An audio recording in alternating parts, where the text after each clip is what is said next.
అదే RTV app వార్తల్ని క్షణాల్లో చదివే అవకాశం ఉంటుంది. ఒక న్యూస్ పేపర్, ఒక టెలివిజన్ ఛానల్ మీ చేతుల్లో ఎప్పుడు ఉంటాయి.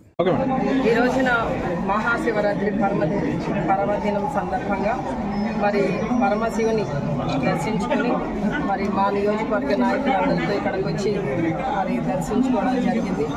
మరి దాదాపు 5 సంవత్సరాల కాలంలో జగనన్న పాలన మరి ప్రజలందరికీ కూడా సంతృప్తికరంగా ఉండడం, మరి పరమేశ్వరుని ఆశీస్సులు మెండుగా ఉన్నాయి కనుకనే ఇంత చక్కటి పాలన జగనన్న అందించారని మేము నమ్ముతున్నాం. అలాగే మళ్ళీ ఎన్నికలు వస్తున్నాయి కనుక మళ్ళీ ఈ రాష్ట్రానికి జగనన్న ముఖ్యమంత్రి కావాలని పరమేశ్వరుని సన్నిధులు వేడుకోవడం జరిగింది. అంతేకాకుండా ఈ రోజున ఉమెన్స్ డే సందర్భంగా మా నియోజకవర్గం నుండి కూడా మహిళలందరూ కూడా వచ్చి ఇక్కడ పరమేశ్వరుని దర్శనం చేసుకోవడం జరిగింది.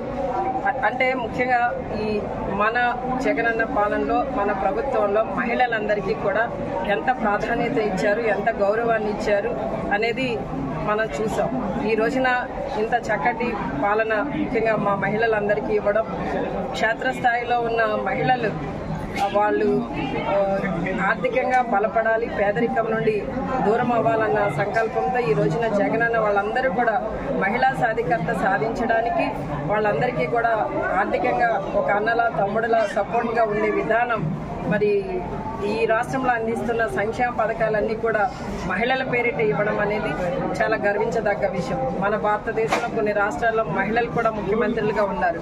అలాంటి రాష్ట్రంలో కూడా మహిళల పేరిట ఇన్ని సంక్షేమ పథకాలు ఇచ్చింది ఎక్కడా లేదు. జగనన్న మాత్రమే ఈ రోజున మహిళలకి అంత ప్రాధాన్యత ఇస్తున్నారు. అలానే క్యాబినెట్లో కూడా మరి మా మహిళలకి రాజ్యాధికారాన్ని ఇచ్చే విషయంలో కూడా జగనన్న మా అందరినీ కూడా ముందు పెట్టి మరి చక్కగా మహిళలకి ప్రాధాన్యత ఇచ్చే విషయం, మరి రాజ్యాధికారం సాధించడంలోనూ మహిళా సాధికారత సాధించడంలో మా మహిళలందరూ ఆంధ్ర రాష్ట్రంలో ముందున్నారని చెప్పడానికి గర్వపడుతూ మరి ఆంధ్ర రాష్ట్రంలోని మహిళలందరూ కూడా మహారాణులని జగనన్న పాలనలో మాత్రమే ఇది సాధ్యమని తెలియజేస్తున్నారు. మరిన్ని వీడియోస్ కోసం ఛానల్ ని సబ్స్క్రైబ్ చేయండి. లేటెస్ట్ అప్డేట్స్ కోసం వాట్సాప్ ఛానల్ ని ఫాలో చేయండి. అండ్ లింక్ డిస్క్రిప్షన్ లో ఉంది.